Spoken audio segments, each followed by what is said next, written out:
Here's Paul. Dallas has a foul to give. Booker on a three. He got it! Devin Booker gives Phoenix a 1-point lead with 5 from long range. Durant's got 11.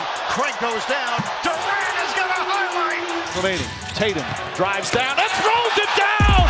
Wow! Bryant for the win. Bang! Kobe Bryant has hit a shot at the buzzer.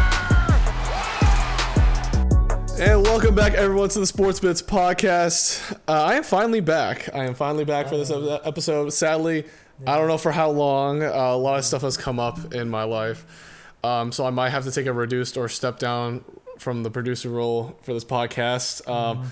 I guess a little insight. I got an internship with the Washington Nationals as a broadcast intern. So we'll see what happens there. We'll put like an applause. Yeah, congrats. But yeah, there might also be other things going on. But yeah, I will have to take a little step back from all the responsibilities I'll be handing off to my guy right here. Can surely take care of all that, right? Hope so. Right. Yeah. He says it'll be easy. He said it'll be easy. We'll see. Anyway. I did not say it would be easy.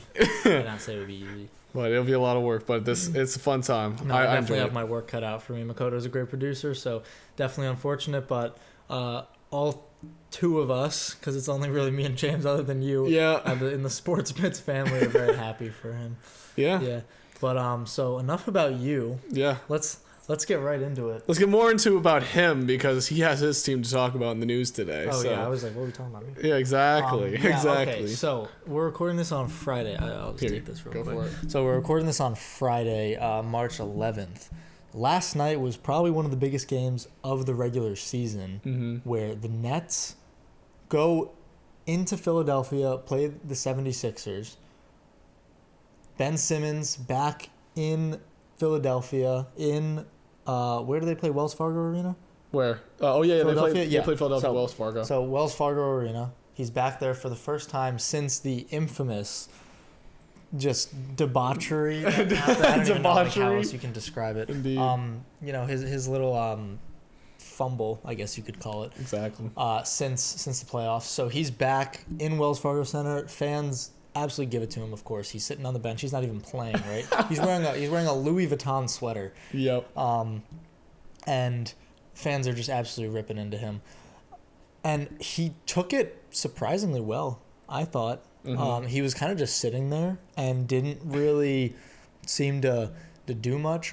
Something funny to note, though, was during the warm-ups, he got the ball just on the court. He was like walking around and stuff, and then he dunks it, and then the fans start cheering, obviously very sarcastically, but I think they haven't forgotten what he's done, obviously, and I don't think they ever will. So it's definitely going to be difficult for him to come back and play in Philadelphia, but this could be I don't know if it's even going to be an Eastern Conference Finals matchup. I don't even know if we can call it that necessarily because right now... It could possibly be. We don't know yet. But my thing is they might see each other in the first round right now, depending on where the Nets come out in the play-in tournament, if they come out of the play-in tournament. We don't know where they're going to... They're 8 games behind the first seed right now. Yep. We have more to talk about in the playoffs. But right now we could see this be a big... Like, this could be like a first round or second round. This doesn't even have to be the conference finals necessarily, but this is going to be a huge playoff series. But another thing that we want to talk about real quick is Jokic right now, MVP. I think he's the MVP. I don't think it's close. Okay, wait. The Nuggets. Before you go into this, I have something to say about the game. Nets versus Sixers. This is the first time the Nets have been healthy, full roster-wise healthy, and this is how they performed. So imagine them in the playoffs. That's all I wanted to say before we move on to the Jokic. Yes, we gave them a solid mollywhopping. Fully healthy, of course. At home. So because Kyrie will not be available for every game, so you can't expect that. We'll see about that. So Jokic is the MVP. Yep. I don't think it's close. He's averaging 26 points, 13 boards, 7.8 assists, so about a little over 7.5. What do you think about Jokic right now, what he's doing, and what do you think about the Nuggets? Well, the thing about I wasn't really going to focus on Jokic more. I was going to talk more about once I get Jamal Murray. I have Jamal Murray haven't really followed the Nuggets too heavy. I just Jamal know Murray and Michael Porter Jr. are still out. Yeah, that's like what I've been focusing on because I know Jokic will perform, and we all know he's an MVP candidate regardless, with or without him. So that wasn't really my concern. I was more concerned about the Nuggets in general is MPJ and Jamal Murray because they're going to need him in the playoffs. Considering I don't believe this roster can carry them to any sort of finals contention without those players, or at least one of them back. Yeah, absolutely. Like with MPJ was last season. Mm-hmm. But Joker easily could win MVP right now. With the way he's performing, it's going to be, I guess, a no-brainer for Vegas. We could see Embiid come out of nowhere with Harden being there to, be as a pick and roll partner. But I think Jokic, with all these big, think about it. The race right now is all big men. It's all top three is big man. Yeah. Embiid, Joker, and Giannis. And I think easily Joker with his situation in Denver, it's going to be a no-brainer. He's going to be the MVP. So for right now, we'll see. No, I'm with you about the Nuggets. I don't think that this roster that they have right now is going to be able to carry them into anything in terms of the playoffs. But when they come back, I'm also still nervous. Jamal Murray hasn't played in a long time. Year and a half, 2 years, yeah, probably. It's been a long time for him. I can't remember exactly how long it's been, but it's been quite a while. And Michael Porter Jr. he has only played 153 games in his entire professional career. Yeah. So, is he even going to have the experience to go, is he going to really be that big of a factor? I think he definitely has the potential to be, but he's so injury prone and he just doesn't have the experience in the league. But he had that experience games. last playoffs. So when they were in the playoffs last, they got swept by the Suns. But he still has that playoff experience. It doesn't matter, even if they lost. It doesn't matter. Every person, was he even playing in that series, yes, or was he still injured? I think the one before that. That was the bubble run. The bubble run, which you can counter or not. But anyway, playoff experience, regardless win or loss, is always good to to get in the flow of playoffs, understand the coaching differences in playoffs. I'm saying that it's not even like playoff experience. He doesn't have experience. Period. He only has 153 games in his belt. He's played really well for those 158. Generally for those games, and I think he reminds me a lot of AD, where he's injured, but when he's back, he's really good. I think he has potential to be really. You talk about that. I'm gonna pull up his stats because I'm pretty sure when he was playing, he was pretty good. But in terms of a big factor, the Nuggets need him.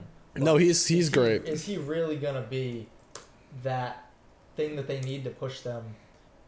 I think if you've watched him, I don't remember if he was. I thought it was last season he played. Didn't he play last season? Yeah, he did play last season.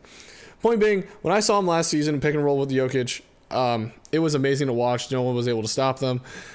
So because those who can ball handle and they're big, so what are you gonna do? Put a guard on them to keep up with them? No, because they're too small, and most centers can't keep up with them unless it's Giannis or Embiid. So they're really deadly. Stats don't, from what I've watched, physically with an eye, stats don't show what the impact he brings on the court. He does bring a lot off the stat sheet for sure. A lot of off ball that I've seen him when I was watching him is mainly off ball, a lot of movement, a lot of cutting, a lot of mismatching the defense off the ball, a lot of things that you don't see on the stat sheet. But again, he can still score when he needs to. A lot of games he did have some games where he scored 20, 25, but it's not a thing where it's like Jokic where he can score 20 points easily per game. I think he's more of he's definitely 20 points. Yeah, no, he's shooting, averaging 9, right? 9 points. So when he's healthy, last season he shot 44% from 3, which is pretty good on 6 attempts. So that's very solid right there. But that's what I'm saying. His 9 games this season, it's only 9 games, very small sample size. He did not do very well. So you could chalk that up to his injury and the problems that he was having. He definitely had a slow start, and then he got injured, so he hasn't really been able to play. But, I don't know. I don't know. I'm nervous like him. I know. I like Michael Porter Jr. Don't get me wrong. He's a great player for sure, and he definitely causes a lot of problems for defenses. Right? Yep. He's a good ball handling forward, right? And off ball especially. But I don't know. I'm kind of nervous about what's going to happen when he comes back, if he has the experience to really be able to push this Nuggets team. But enough about that. One other quick thing before we get into the playoff picture is Kyrie played against the Hornets the other night, this past week, and his true shooting percentage was over 100%, which the formula for true shooting percentage is kind of strange, very rare. I don't know how many times that's happened ever, but the formula for true shooting percentage allows it to go over 100 given the proper circumstances, and obviously Kyrie filled those. So good on him. And also he had a fantastic game against the Sixers. Locked up Harden. Harden was 3 for 17. Maybe you shouldn't have left Brooklyn. Anyway, so playoffs right now. We got the East. So we're going to talk about the East first because we're both in the East. So right now we got Celtics at the 5th seed. We got Nets at the 8th seed. So right now Nets are looking at a play-in spot right now. It's going to be let's talk about the play-in first before we get in the big picture. So right now what we have, so there's 17 games left in the season. The East is a lot more wide open than the West. Right now we got the 6th seed. The Cavs are 5 games behind the Heat. So there's only a 5-game separation between the 1st seed and the 6th seed. Everyone else in between is somewhere in between 2.5, 3.5 games behind. So there's a lot of time left for this Eastern Conference to really kind of change. Only 17 games left, but when the 6th seed is only down 5 seeds away, is only down 5 games, that leaves a lot of room for movement. So right now, the play-in tournament, we got Raptors versus Nets, and then we also got Hornets versus Hawks. So my problem with the Nets playing the Raptors in the play-in is, depending on who gets home court advantage, Kyrie cannot play in Canada either. Yep. Canada has their vaccine mandate as well. But also, you cannot discount the Raptors. They are an insanely great team for what they are. Nick Nurse does everything with the players he's got. Fred VanVleet, essentially a second option. Pascal, great. Scotty Barnes, I've been raving about him all season. If Fred's their second option, who's their first right now? Pascal. Siakam is their first option. Yes. I'm pretty sure they because Pascal was out for a decent amount of time this season. I'm pretty sure Fred. But I think overall, I think Raptors fans would agree with me that Pascal is your number one option. Well, maybe they should make Fred the number one option. That's all. I mean, maybe after the season he will be, but currently he is still. I think my thing with this matchup is that, the Kyrie situation, but also how are the Raptors going to defend Kevin Durant? Because they obviously have Scotty Barnes. Fred VanVleet's taking more shots this season. That's good. On average. But anyway, we're talking about defense, so let's talk about KD versus Pascal and Scotty, because I think that's what the matchup is going to be this playoffs. Yeah, it's going to be a defensive matchup for sure. Yeah. Well, I think they have the ability. Both teams have the ability to score efficiently against each other. It's just who's going to be able to lock down their star player first and keep it that way for the series. That's what I see. Yeah, definitely. If this even becomes a series, we're talking about the play-in right now. So this is going to be one game. Or not series, right. You know what I mean. Yeah, no. But it's not even like the coaches are going to have time to game plan too much. They're not going to be able to see, okay, this is what they do, so we're going to be able to game plan around that. This is one game. I forgot playing one game. No, so this is definitely, it's way more up in the air than people think, because in a 7-game series, I got Nets all day. Yeah. In a 7-game series, I got Nets all day. Whether you want to call it in 5, 6, or 7, I got Nets in a 7-game series. But in a one game tournament, win or go home. Well, actually, this wouldn't even be a win or go home because the Nets are the 8th seed, so they would get another chance if they lost this game. Yep. But point is that this is essentially win or go home, and then the Nets would be don't go home yet, but you have 1 foot out the door kind of thing. One more chance. Yeah, one more chance to really get there. So I think the Raptors definitely have a shot. It's going to be a big defensive matchup, like you said. Whoever is able to lock down the star player, I don't think anyone's going to be able to lock down Kevin Durant. I think they're just going to kind of have to let him work. Okay, and I have high hopes on this Raptors. You think, okay, Scotty Barnes is a great defender. Scotty Barnes is also a rookie, and Kevin Durant is a multi-time scoring champion. True. So I do not see Scotty Barnes being able to lock down Kevin Durant. I just don't think it's possible. I don't think anyone can really lock down Kevin Durant. So it's definitely going to be a big defensive matchup. It's going to come down to Kyrie a lot, what they're going to be able to do against Kyrie, what Kyrie's going to be able to do against this defense, and the rest of the Nets bench. The Nets bench is doing some good things. When they get hot, they're hard to stop, but they got to get hot. Yeah. So definitely up in the air. Interesting, I think. Then Hornets versus Hawks, frankly, I don't really give. Hornets. I honestly, I don't really care. I think LaMelo will get his first shot at playoff stardom, and he will be able to outshine Trey. Just because I think the Hornets are way more well constructed, especially since the rise of PJ Washington and Miles Bridges. And I think they'll be able to carry that team next to LaMelo Ball and Gordon Hayward as senior leadership on that team. Because if somehow the Hawks catch fire like they did last season, there's no stopping them because that team is constructed just as well. But right now they're looking pretty scary in terms of scary in a bad way. Yeah. They're not. It's a lot of the things that was working for them last season are not working now. I think people have kind of. First off, Clint Capella's getting less minutes now, which is a fair amount of not a good thing. Neko Kongwu is really good, but I think Capella is needed for the playoff kind of role. And Capella is like a consistent playoff veteran. He's been there many, many times with different teams. But I also kind of feel like some teams have figured him out a little bit. He can't stretch the floor, which is a huge problem right now in the league. If you can't stretch the floor, and they surround him with some decent shooters. They got Gallinari, obviously Trae Young can shoot the three. Bogdanovic. Bogdan, and Kevin Huerter. So they have the shooters around him, but for some reason, something's just not working for the Hawks this season. And I think a lot of it comes down to Capella. I think people have kind of figured out how to lock him down a little bit. Yep. And it's just really not helping their offensive scheme. Defensively, I think they're still doing pretty well because, Capella's a great rim protector. But beyond that, I don't think Okongwu is a very good defender from what I remember. I haven't really watched the Hawks too much. He's okay. I think he's still like technically I think a second year, so he has more time to develop and pick up his intangibles in the sense of looking at reading defenses and being that leader on the five, being that anchor. So he does need some more experience to do that. Something that Capella does have.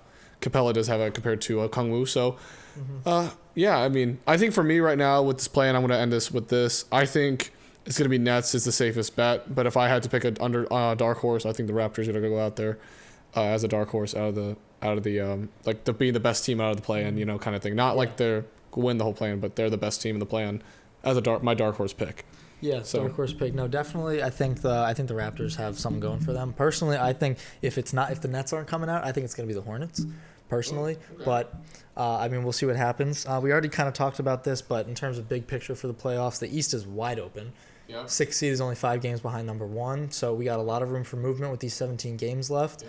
I don't even know what the schedule looks like, but I know your Celtics are red hot right now. Yeah, we are 13-2 in the last 15 games. We have a net rating of 1 with a 4th ranked offense and the 1st ranked defense in this past 15 games. He's getting heated about it. No, because this is the first time I'm excited about Celtics basketball. Like I've been watching and struggling to watch them sometimes because I'm like, is it gonna be the same old show of like we may or may not win? There's no nothing fun to watch anymore. But now with the new ads of Derek White and trading away the locker room problems of Dennis Schroeder, I think we could easily play against any team in the playoff. I'm hyped to see how they do. Jason Tatum's budding to be an amazing all-star. Yeah, he's on a tear. Almost superstar caliber. If he can prove it this playoff, he can be superstar caliber.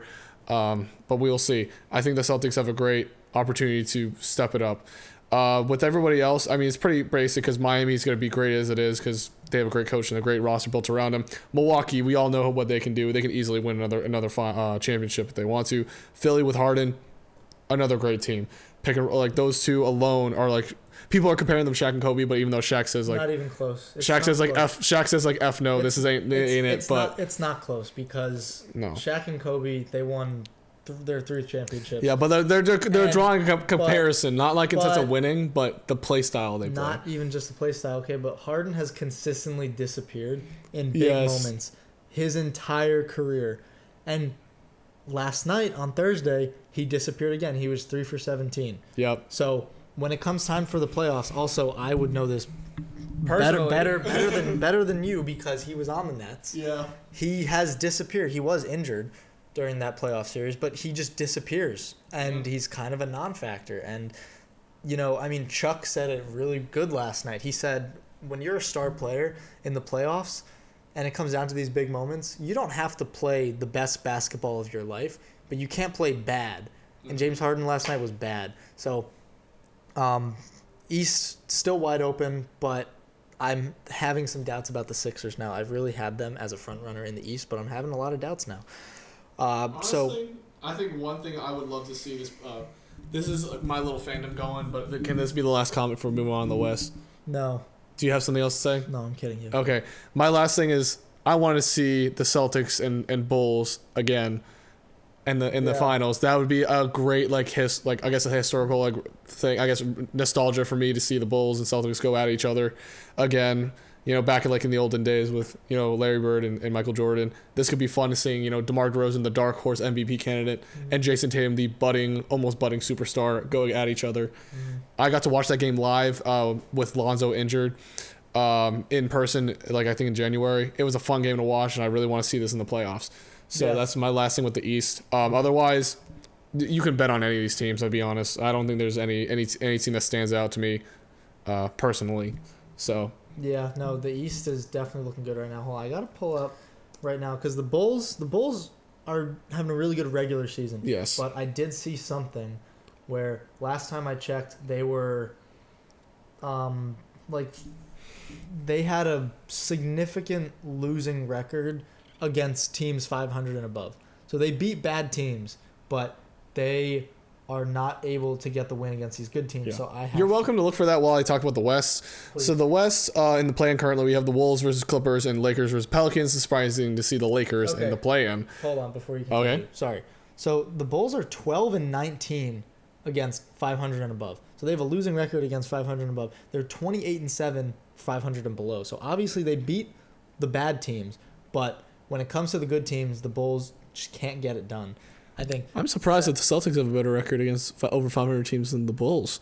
I would think the Bulls have a better record than us because we're 17-14 above, well, even 15 the Celtics above. have a better record 500 and above than the Sixers and against the Bucks as well. So you look at this and you kind of think, okay, well, the Bulls are really good and they have a lot of good pieces around them. DeMar DeRozan is great. Okay, they're without a pretty significant defensive piece in Alex Caruso. He plays really solid defense for them. They're basically their 2-point guards are out. Yeah, so exactly. I couldn't say, but are out. So I don't know. This Bulls team is kind of scaring me when it comes to the big moment. They're definitely fun to watch, but when it comes down to a playoff series, I really don't know if they can come out. Anyway, well, yeah. Well, we wait and see about how Lonzo's return affects this team. Yeah, they have this could completely set the core of the ship back on course with the Bulls. We don't know with his impact. Hopefully his injury isn't too bad coming back. But I think it was a knee injury. I am not 100% sure. I don't know what he has either. You scroll up. So he's played. Right, scroll down. You were too fast. Right there. Yeah, knee injury. Yeah. So yeah, knee injury. We will see how his impact went off injury. So speaking with let's go back to the West. Wolves versus Clippers. Lakers versus Pelicans. Death line. Apparently, everyone's been raving about this death lineup with the Wolves. They could easily get out of the playoff play-in tournament and be a playoff team. I don't know if they're going to go any farther. Pelicans are a sneakily scary good team since the CJ trade. I think honestly that CJ trade wasn't that bad after watching the Pelicans. For the Pelicans, it was good, but yeah. Right now, they're not terrible, but having. I don't know. I think saying that. I don't even think personally. Okay, so the Lakers kind of stink this season, right? I'm betting the Lakers are going to get knocked out in the playoffs. To be honest, I did the whole too much chemistry problems last week. I did the whole thing about them last week, but personally, I think when it comes down to a play-in race, I see LeBron taking over, dropping 50, and beating the Pelicans at least. I can see him dropping 50 and losing to the Pelicans. To be honest, I don't see the Lakers losing to the Pelicans. As bad as the Lakers are, I do not see the Pelicans beating them.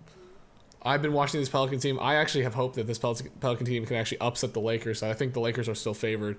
I guess it's me betting against LeBron as I always do. So again, I've been watching this. Apparently, they've been running this new lineup with Jackson Hayes and Valanciunas, and since Jackson Hayes is very mobile, he's able to get a lot of lobs, switch it very easily with the guards on the perimeter.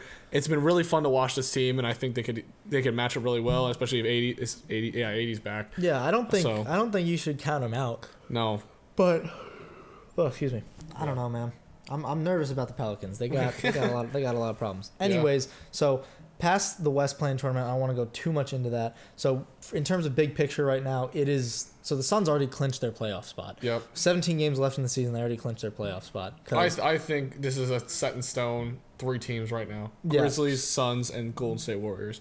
Yeah. I don't think any of these other teams really have really don't have anything that would scream to me like they could take down this team take down these 3 teams in a 7-game series. Yeah, these teams are pretty scary right now. The Warriors without Draymond now, so their defense is really taking a hit here.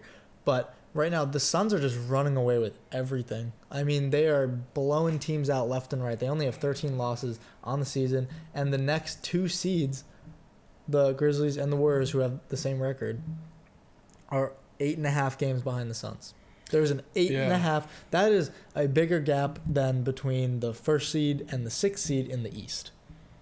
That's the bigger Nobody- gap. This is the nobody can bigger touch the gap Suns. than Stephen A. Smith's eyebrow to his hairline. So Yeah. that is straight up. It's bigger than that. But the only thing I'm gonna say about seeding.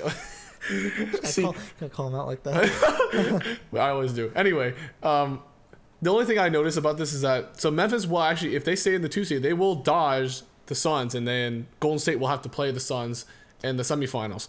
So, with that being said, if this stays the same, who's winning? Let's end with this. Who's winning, Suns or Golden State? If they have to play each other, obviously because of seeding. I got Suns still. They're even without Chris Paul, their offensive system just works too well. Me and James have been machine. arguing this all season. I'm going Warriors. I gotta stick with my guys. And Klay Thompson's been playing way better than I ever predicted coming off an injury. So I'm gonna stick to my team regardless if they lose. The Warriors. Yeah. Yeah, Okay. that's So me.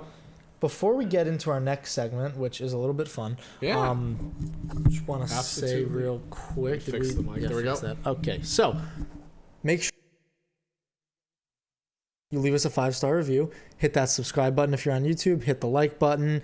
Do all that fun stuff because it really helps with us. Download the podcast. Share it with your friends. Okay, Share it with whoever. Share it with your parents, Your grandma? your grandma, your grandpa, anybody that you think, whether or not they know basketball or not. Okay, this is a great place to learn about basketball. It's just a bunch of bumbling morons like us talking about basketball. So We break it down at a very simple level. We don't go super advanced. we're not complicated men by any means. So please, 5-star review, super helpful. Leave us a worded review, type something out, just a little comment here and there. That's actually really helpful in terms of the algorithm. Yeah. So I just wanted to mention that before we get into our next segment, which is the best nicknames in NBA history. Yeah, I'll be honest. When I came into seeing this segment, because he actually was the one who came up with this, I didn't really have anything about this. Voice crack. But I didn't really have anything about this. I mean, honestly, I couldn't list off too many nicknames at the start, but once I started researching, I'm like, oh, I actually know these nicknames. I just didn't know they were this guy, or, kind of forgotten. Like, for example, I'm going to list one off right now that I kind of forgot. Was Jesus Shuttlesworth, was actually Ray Allen's nickname, and I actually preferred that nickname over the other one that they had first. I guess I forgot the other one, but point being, I prefer that nickname. Mm-hmm. You're welcome to read off some of these.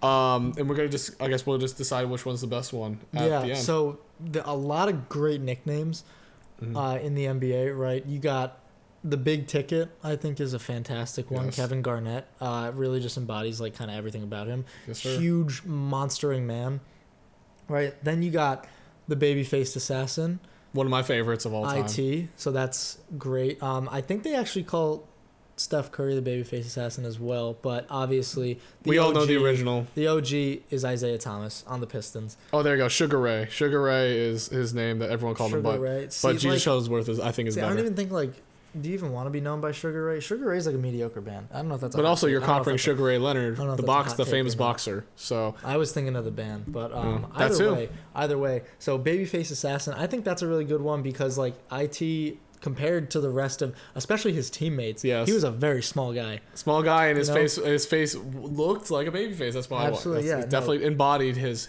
nickname. So I think that's a great one. guys? Slim Reaper. I really like Slim Reaper because I'm a big Kevin Durant fan. I Yeah, love Kevin and Durant. Chef Curry, of course, is one of my favorites. Chef Curry is a great one because he's always cooking. Yes, sir. And then you also got your classics. Air Jordan. Yes, that's sir. a fantastic one. Michael Jordan has too many nicknames, Yes. I think, but Air Jordan has got to be one of his greatest. I Yes. think. I mean, shit, he's even got a shoe. Oh, sorry, he's even got a shoe named after him. Yeah. Okay, so this Classic is really ones. Other classic like Black yeah. Mamba. Obviously, we all know that. The Truth, Paul Pierce. It's the truth. That's a great one. I Yes, think. sir. Okay, and the answer for Allen Yes. Iverson. That is He is the that is answer. He's the answer. prime nickname quality right there. Before we go on any further, though, I just want to mention that there was a guy in the NBA named Eric Money. That is not a nickname. That's a real name. That is a real name, and I think Eric Money. That is the coolest name you could have. Your last name is Money? Yeah. Dude, that is dope. And it's like spelled like actual Exactly money, the way, you know? same way.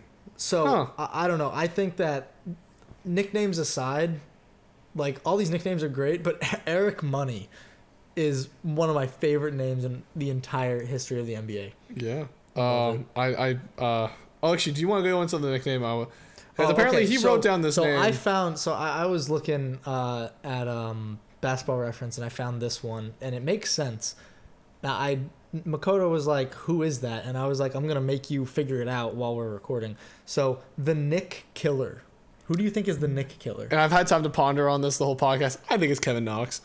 You think it's Kevin Knox? I think he's the one who killed the Knicks because he's so crap that like he kind of destroyed the franchise, like wasting that first round pick. Yeah, that's a terrible guess. No, Please give me another. Please give me another. I mean, that's like my first thought. I was like, who go further emotionally back. destroyed the Knicks. Go further back. I mean, obviously, it's probably someone, like, I don't know, like Bill Russell or something. Probably it was like a big Celtics guy. Like, obviously, you got to look at the rivalry with the Knicks and the Celtics. So I'm looking at, or you can look at the Nets. It probably is a Nets guy or a Celtics guy.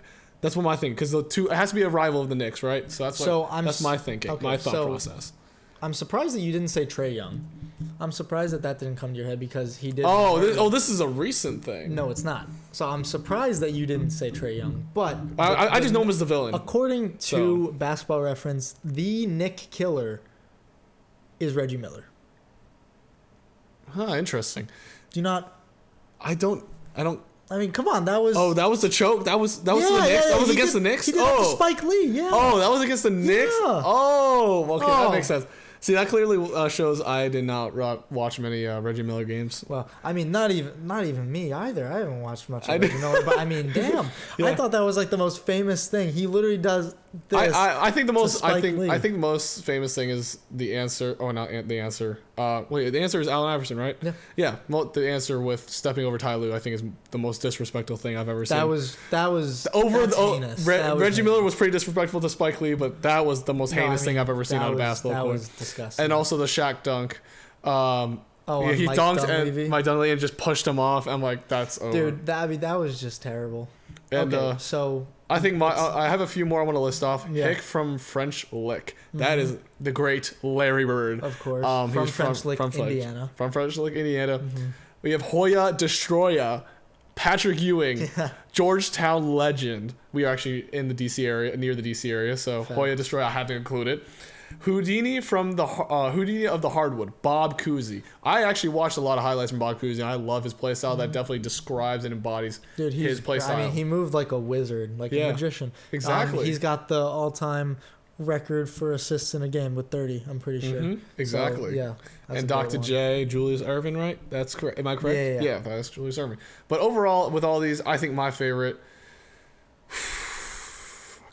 I want to pick Hick from French Lick, but I gotta go with what I said earlier. Jesus Shuttlesworth. Shuttlesworth. Gotta go Ray Allen. He won me a championship when I got to watch him as a kid. So I gotta.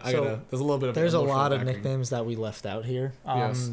Also, for the 5 people, Hoodie Mello. Hoodie Mello is on here. That's not even like not a LaMelo Ball as much. Of course not. That's not even so much of a nickname as it is like a form. You know what I mean? Like it's kind of like his evolution, like a Pokemon. So for the 5 people that may or may not watch this, comment what your favorite NBA nickname is, and we'll tell you why you're wrong. So my personal favorite, and I think this is the best nickname of all time. Okay. And I think it's the answer. I think it's Allen Iverson. Damn. All right. I mean, that's just so good. Like, what do you like when the other team goes on a 12-0 run? What do you need? You need an answer. You need an answer. And you put Allen Iverson, not to mention... Even though he never won any championships. He did never win a championship, but we don't have to talk about that part. I don't even like the Sixers. My God, yeah, true. I mean, he was most famous for being on the Sixers. He also played... had some good years on Denver as well. But I think he's most famous for his time with the Sixers. Yep. And... I mean, when the other team goes on a 12-0 run, what do you need? You need an answer. And then you put Allen Iverson in. And he gives you an answer. I think that's just... peak nomenclature right there. That's fair.